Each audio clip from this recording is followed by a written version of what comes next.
I threw the ring off the bridge at 3:17 a.m.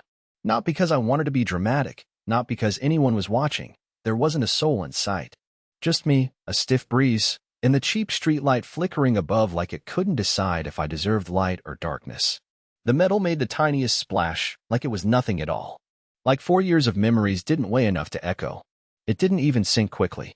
I watched it wobble midair like it was second-guessing too, then vanish into black water without a trace. She hadn't texted me in 13 days. Not a breakup. Not a fight. Not a messy goodbye. Nothing. We had dinner. She kissed me goodnight. Said, talk tomorrow. And then? Gone. Her phone? No longer in service. Her apartment? Empty. Like it had never been lived in. Her plants were gone. Her fridge was clean. The little mug with the chipped handle, the one I gave her when I had $8 to my name, wasn't there anymore. She didn't just leave me. She evaporated. And I hate that I still checked my phone every morning. Hate that I whispered her name in my sleep. Hate that I rehearsed all the wrong things I must have done, over and over and over, until I wasn't sure what had even happened and what I'd invented to make it hurt more. It got worse when people started asking, "Hey Curtis, how's the wedding planning? Did Becca find a dress? Still doing that Italy honeymoon idea?" I lied. I said we were still figuring it out. Said she was busy with work. Said she'd flown out to help a sick friend. I said everything except the truth, which was, I had no idea where the hell my fiancée was. Until this morning, when she texted, the preview just said, "Curtis, please." And suddenly I couldn't breathe. My chest got tight. My ears started ringing. I thought I was going to pass out in line at the hardware store. I left a half-full cart behind, bolted to my car like the pavement was lava. Then I read the rest. "I'm so sorry. You don't understand what I was going through. Can we talk? I miss you. I made a huge mistake. That's when I drove straight to the river. And now the ring is down there, waiting. Not for her. For what comes next." I didn't reply to her message. Not that day. Not the next. I wanted to. God, I wanted to scream at her, ask her where she had gone, how she could vanish like a whisper and reappear like a memory begging to be rewritten. But I didn't give her that power. Instead, I let her words fester in my inbox like an unopened wound. I couldn't stop thinking about it, though. Her timing. The fact that she reached out the exact morning I had finally accepted that she wasn't coming back. That I had thrown the ring into the river. It felt deliberate, like the universe was mocking me. Or maybe she had some sixth sense, like a phantom string was still tied between us, and she could feel it fray. The next night, my phone lit up again. I sat on the floor, staring at it from across the room, frozen. The message was longer this time. "I know you hate me. I don't blame you." I panicked, Curtis. Things got heavy. Too heavy. I didn't know how to carry your sadness and mine at the same time. I shouldn't have run. But I didn't know how to stay either. That word, run, made something inside me curl up and wince. Because I had stayed. When my job hours were slashed, when my landlord raised rent without warning, when I found a lump under my rib and spent 4 weeks thinking I had cancer, I stayed. I didn't vanish. I didn't disappear into thin air. I didn't become a ghost. And here she was, wanting to talk, wanting forgiveness. Like I was just some inbox she could reopen when her heart felt lonely. I ignored it again. But I couldn't ignore what came after. The knock on my door at 1:12 a.m. Not loud. Just soft, timid, rhythmic. Like a memory asking permission to exist again. I looked through the peephole and nearly stepped back in shock. It was her. Hair soaked from the drizzle, hoodie clinging to her frame, makeup smudged under her eyes like shadows of regret. She didn't have a suitcase or umbrella. Just herself.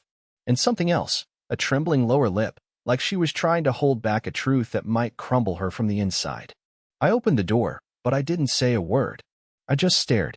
She did too. "I shouldn't be here," she said first, voice barely above a whisper. "You're right," I answered. She stood silent, the kind of silence that wraps around you and suffocates slowly. Then she pulled out something from her hoodie pocket, a necklace. Not mine. Not something I recognized.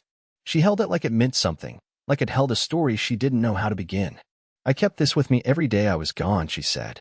"It was my sister's." I went to her. "She's been in treatment. Mental health stuff. I couldn't tell you. I didn't want you to see me fall apart." I clenched my jaw. "So you let me fall alone instead." That landed. She flinched like it hit bone. "I was scared," she said. "Scared of watching you sink when I had no strength left to pull you up. I thought leaving would be kinder than staying broken." I laughed. A low, bitter laugh that I didn't recognize. You thought vanishing was kindness? I thought disappearing would be easier to forgive than staying and ruining everything. Guess what? I said, voice flat. You were wrong. She looked like she was about to break.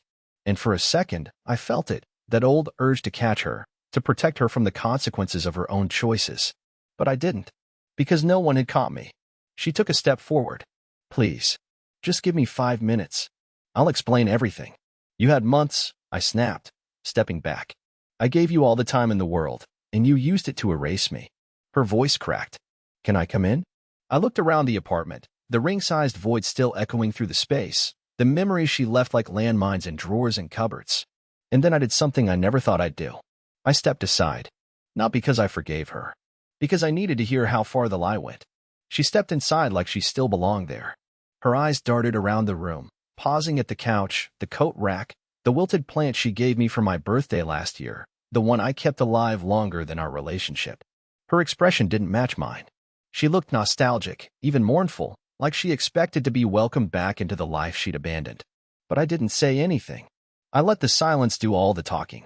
She sat down on the very edge of the couch, like she wasn't sure if she had the right to touch anything anymore. I stood near the doorway, arms crossed, heart hammering behind my ribs. The air between us was thick. Not with longing, with questions. With rot. She started to speak, but I raised a hand to stop her. I'm not interested in apologies, I said. Only truth. So skip the soft intro. Why did you leave me? No texts, no calls, no goodbye, nothing. Just gone.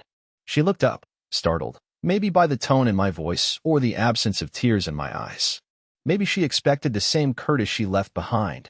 Meek, accommodating, the emotional doormat she used to wipe her feet on when life got too heavy. She nodded once. Okay. The truth. And then came the version of the story she wanted me to believe. I didn't leave you to hurt you, she said, which was a strange way to start. I left because I was drowning. My sister's breakdown hit me hard.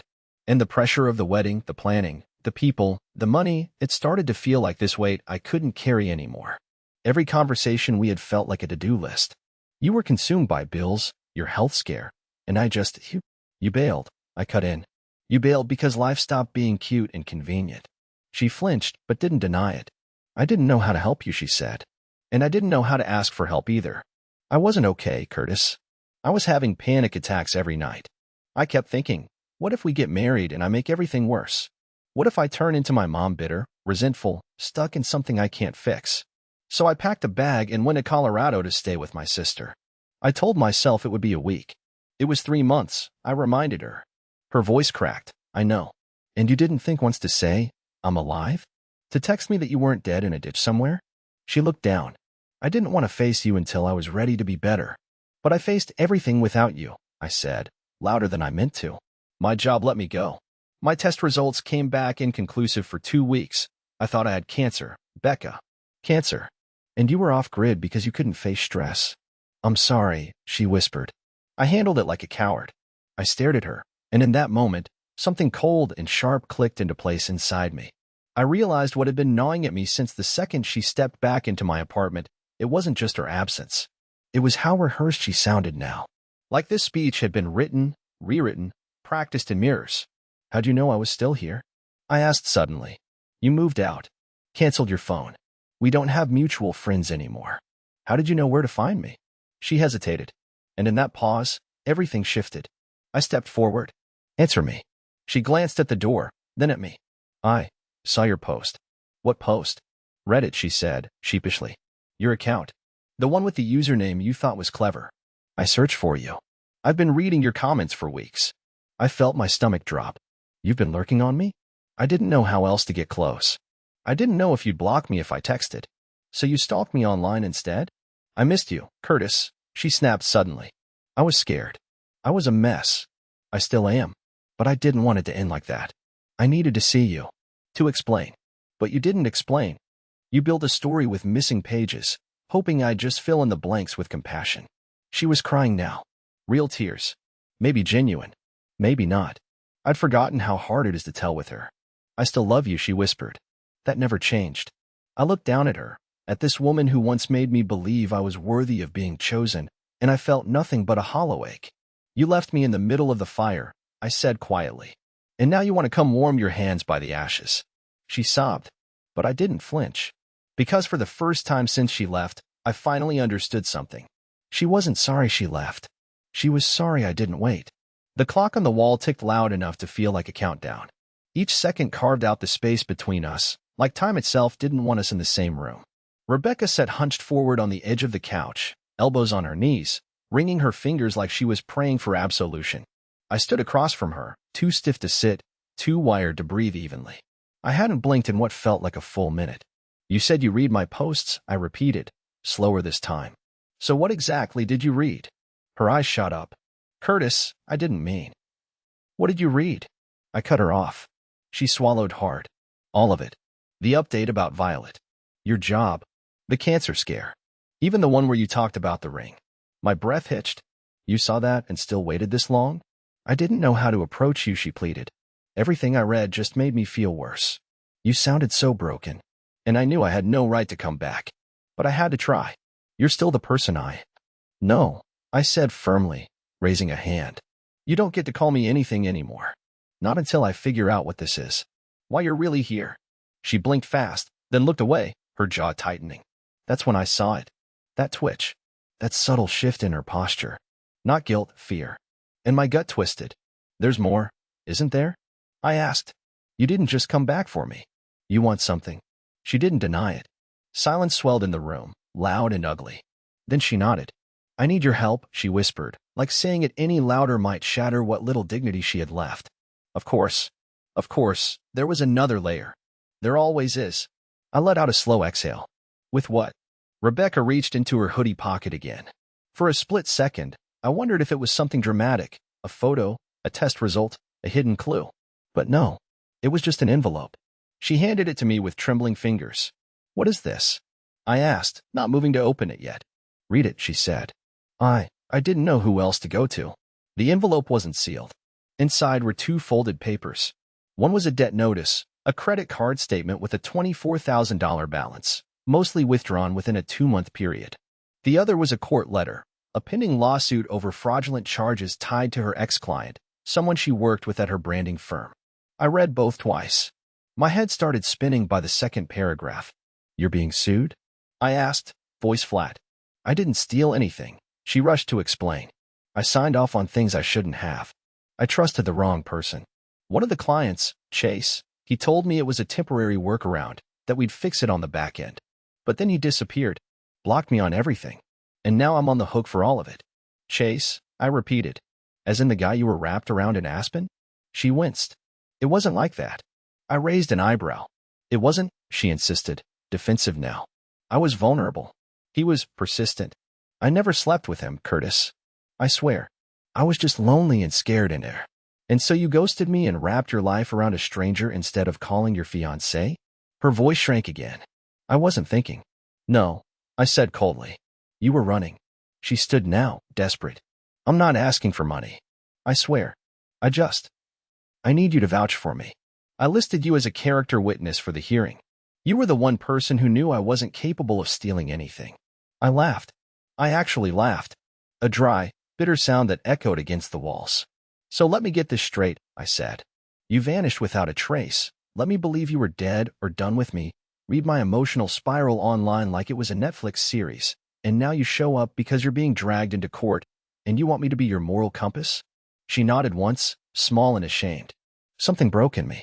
Not the kind of break that shatters and spills. The kind that quietly snaps and never fuses right again. Let me ask you something, I said, stepping closer. When you packed your bags and left, did you cry? Even once? Did you look at the ring on your finger and think about the life we were building? She didn't answer. You know what? I added. You don't even need to. I already know. She reached for my arm. I stepped back. I don't know who you are anymore, Becca. And the worst part? I don't think I ever really did. She stood there frozen, hands still half extended, mouth slightly open like the apology she wanted to give had gotten stuck in her throat. I walked past her, opened the door, and gestured to the hallway. I think it's time you left again. She blinked, startled. Curtis, please. I didn't yell. I didn't curse. I just whispered what she had once told me on her way out the door all those months ago. I can't do this right now. Except this time, the door closed behind her. She stood in the hallway for almost 5 full minutes after I closed the door. I didn't open it. I didn't press my ear against the wood. I just stood there, still and silent, staring at the place where she'd sat, where she had once laughed and stretched and buried herself under my favorite old blanket. And now she was just an echo, a trembling ghost on the other side of the door, probably hoping I'd do what I always did, cave, break, invite her back in like nothing happened. But I didn't. I watched her shadow under the crack, unmoving at first, then slowly fading as her steps finally retreated down the hall. When I heard the elevator ding, I let myself breathe. For the first time in months, I wasn't the one being left. I was the one closing the door. But that night, I didn't sleep. Not because I missed her, though, God help me, part of me did, but because I couldn't stop thinking about how far she'd gone before trying to claw her way back. And why? The court letter. The lawsuit. The name, Chase, printed over and over in cold legal language. That man, the one whose arm she curled into while I was unraveling, had pulled her under. The poetic justice would have been satisfying if I hadn't still been cleaning up the mess she made of me. And now she wanted me to play the good guy, the reliable one, the one who stood in court and said, she's trustworthy, while knowing she hadn't even had the courage to send a goodbye text. The next morning, I called in sick. I didn't even try to fake the voice. My boss didn't push back. I think he knew I'd hit my wall. I spent most of the day walking the shoreline path by the river. The same river where I threw the ring. The water was higher now, churning a little, like it knew secrets it wasn't ready to give back. I sat on the old wooden bench near the rusted railing, the one with the carved initials from bored teenagers who still believed in forever. A seagull screamed above me. The sky threatened rain. And I started thinking, not about Becca, about me, who I had become since she left, who I had been before her. I used to think I was the lucky guy, the one who somehow landed the woman who turned heads in every room, who could articulate dreams I didn't even know how to describe. I thought loving her made me more whole, more interesting, more alive. But maybe it had made me smaller, more afraid, easier to leave. Because while she disappeared into Aspen Mountain air and designer lobbies, I was stuck drowning in reality. And now that she'd sunk too, she wanted to grab my hand and call it love again. No, I wasn't going to be her emotional flotation device. Later that night, I sat at my desk and wrote her a letter. Not an apology, not a farewell, just the truth. I told her I wouldn't testify on her behalf, that she'd need to find someone else to defend a version of her that no longer existed. I told her I hoped she found clarity, that she learned how not to run, and that maybe one day, when enough years had passed and all the dust had finally settled, I'd be willing to sit across from her at a cafe and talk about nothing important. But not now. Not soon. I left the letter unsealed. I didn't send it, because a part of me already knew this wasn't over. And I was right. 3 days later, I came home from work to find my front door open. The lock wasn't broken. Nothing was stolen. But sitting on the kitchen counter was a manila envelope.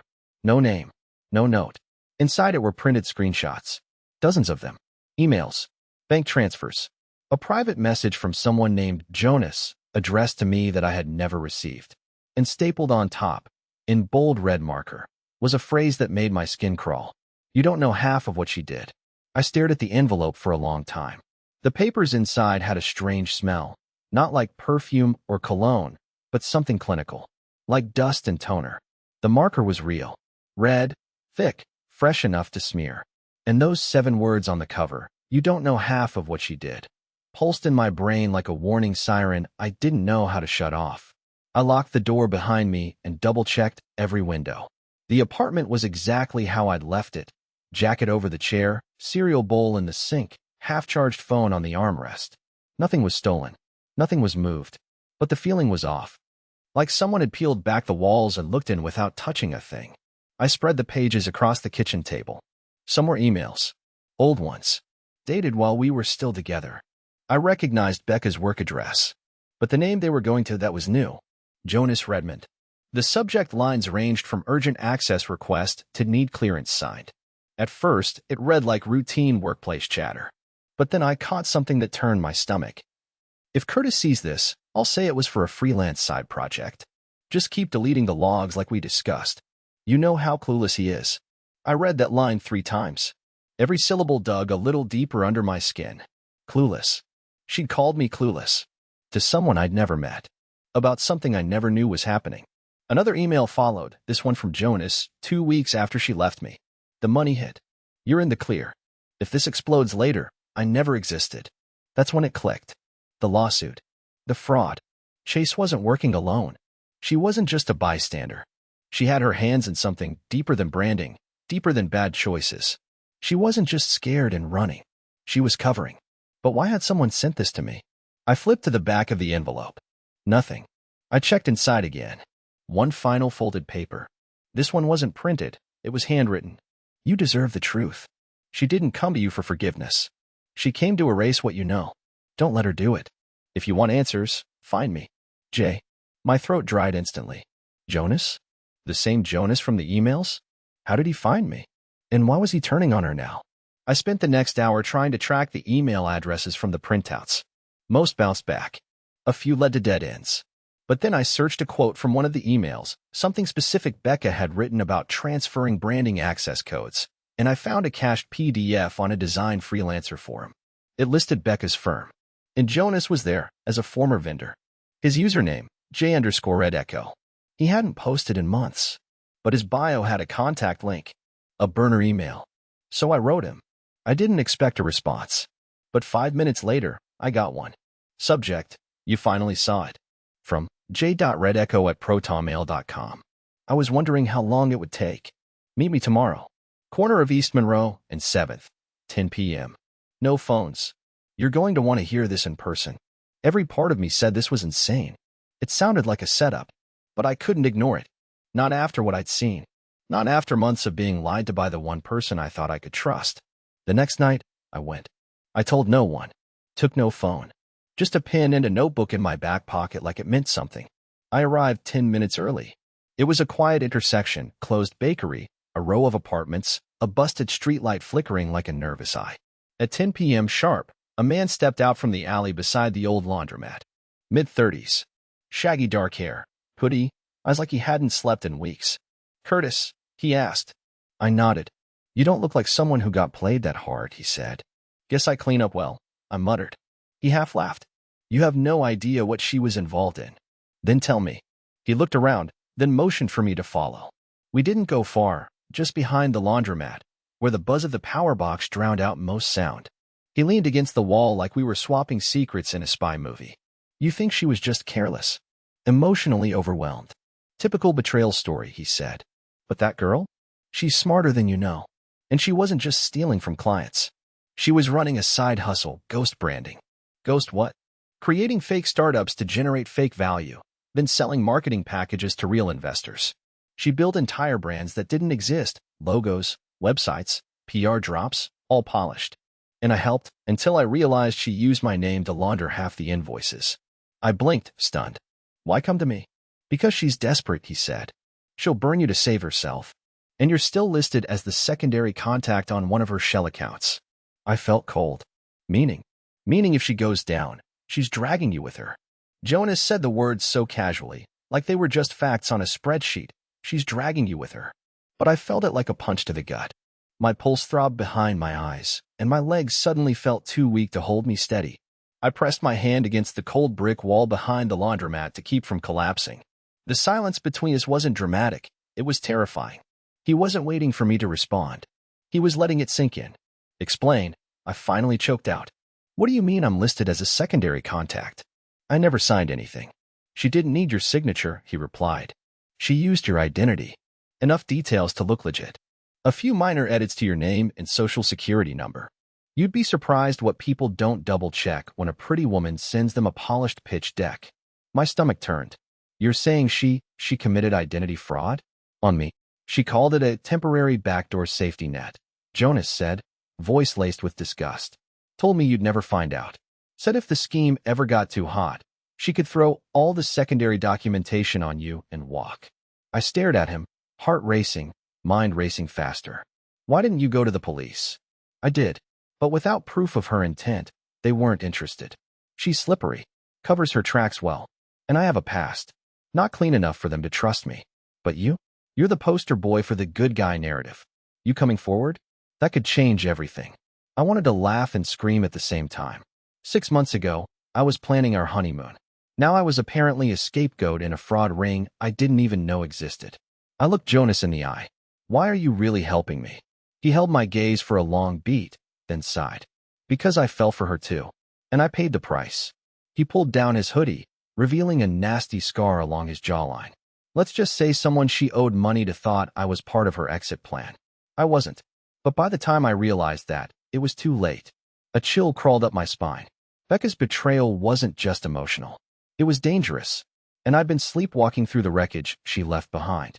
I can give you the files, Jonas said. The ones I have left. Proof of the accounts. IP logs. Chat screenshots. It's not everything, but it's enough to make noise. I took a breath and nodded slowly. Do it. He gave me a burner drive. Said it was encrypted. Told me how to unlock it. And before he disappeared back into the night like some disgraced informant in a political thriller, he gave me one last warning. If she contacts you again, don't meet her alone. She doesn't play fair. I didn't go home that night. I walked for hours, circling the same streets, replaying every conversation, every detail I thought I understood. The nights she said she was working late. The random flights she claimed were client retreats. The little lies I overlooked because I didn't want to seem insecure. It had all been there. I just didn't want to see it. When I finally got back to the apartment, I turned on every light. Not out of fear, out of fury. I needed to see everything clearly. I needed reality. No shadows. No illusions. I plugged in the burner drive. Folders appeared, labeled things like Red Leaf, Zephyr, Ghost Ride. Fake companies. Registered under real emails. Under my name. It was all there. My name. My address. Even a forged phone bill used as a utility-proof document. I sat frozen. This wasn't just carelessness. This was a calculated betrayal. She hadn't ghosted me out of fear. She ghosted me to prep the crash site. And she came back to clean it. Suddenly, my phone buzzed. Blocked number. I didn't answer. Then a voicemail pinged. I pressed play. Becca's voice, low and fast. Curtis, I need to talk to you. I know Jonas found you. Please, don't believe everything he says. He was part of this from the start. I'm in danger. I shouldn't have come to you. I know, but I was scared. I'm still scared. Please call me back. She sounded breathless. Frantic. Like she was running. Or acting. I couldn't tell anymore. But I didn't call her back. I called someone else. I called an attorney. And I handed everything over. 3 days later, Becca was arrested. Turns out she wasn't just being sued. There was a sealed federal investigation already in progress. My evidence cracked it open. Jonas was brought in for questioning, too, but he'd covered himself better than she had. Enough to stay free. And me? I was cleared. Officially listed as a victim. But even with that relief, there was no peace. Not when you realized the person you loved had rehearsed your destruction with a smile. The courthouse was quieter than I expected. No reporters. No drama. Just cold stone floors, hushed voices, and the echo of shoes clicking down corridors too clean to feel real. I wasn't required to be there that day, but I went anyway. I sat in the back row of the gallery, head low, hoodie up, trying not to be seen. I didn't go to watch her suffer. I wanted to make sure she didn't take anyone else down with her on the way out. Becca looked different. Not the polished version I once knew. No curated outfit. No perfect posture. Her hair was tied back hastily, dark circles under her eyes like bruises from her own guilt. She didn't scan the room. Didn't look for me. And even if she had, I wouldn't have flinched. I wasn't that man anymore. The judge read the charges calmly. Fraud. Identity theft. Wire manipulation. Obstruction. Her lawyer tried to negotiate a softer plea, but the paper trail was too clear. The evidence Jonas and I submitted had been airtight. Her sentence wasn't long, not decades, but it was enough to matter. Enough to force her to sit with what she'd done. As they let her out, she glanced toward the back of the room. Her eyes swept right over me. I didn't move. I didn't nod. I didn't offer closure. I wasn't there for her. I was there for me. 6 months later, I'm writing this from a tiny coffee shop in Vermont. I moved, packed up my life, left the old apartment behind, sold the furniture, even got rid of the stained couch she once cried into after her first panic attack. I wanted a clean slate. Somewhere quiet. Somewhere no one knew me as the guy whose fiancée ghosted him and almost ruined his life. I got a new job. Smaller company. Better hours. And I'm taking care of myself in ways I never knew I needed. Therapy, hiking, journaling, saying no to people who drain me. I stopped checking social media, deleted all the accounts she once followed. I started painting again. Nothing special, just landscapes, mostly. Mountains, trees, rivers. I painted one of the spot where I threw the ring. It felt symbolic. Like that moment finally had an ending. Violet's doing better, by the way. My sister made it through the worst of the rehab. She came to visit last weekend. We stayed up late watching dumb movies and eating too much popcorn. She told me she's proud of me, and I didn't deflect for once. I just said thank you. Because I'm proud of me, too. As for love, I'm not rushing into it. But there's someone I see at this coffee shop almost every Tuesday. Her name's Maggie. She reads mystery novels and always asks for extra whipped cream on her hot chocolate. She's smart, kind, quiet in a way that feels full, not empty. We've talked a few times. She laughs with her whole face. I like that. I'm not sure what it is yet. Maybe it's just friendship. Or maybe, finally, I've stopped chasing people who disappear and started noticing the ones who stay. Either way, I'm okay. Better than okay. Free. Because sometimes the best revenge is rebuilding a life so peaceful the past can't reach it. And I've never felt more unreachable.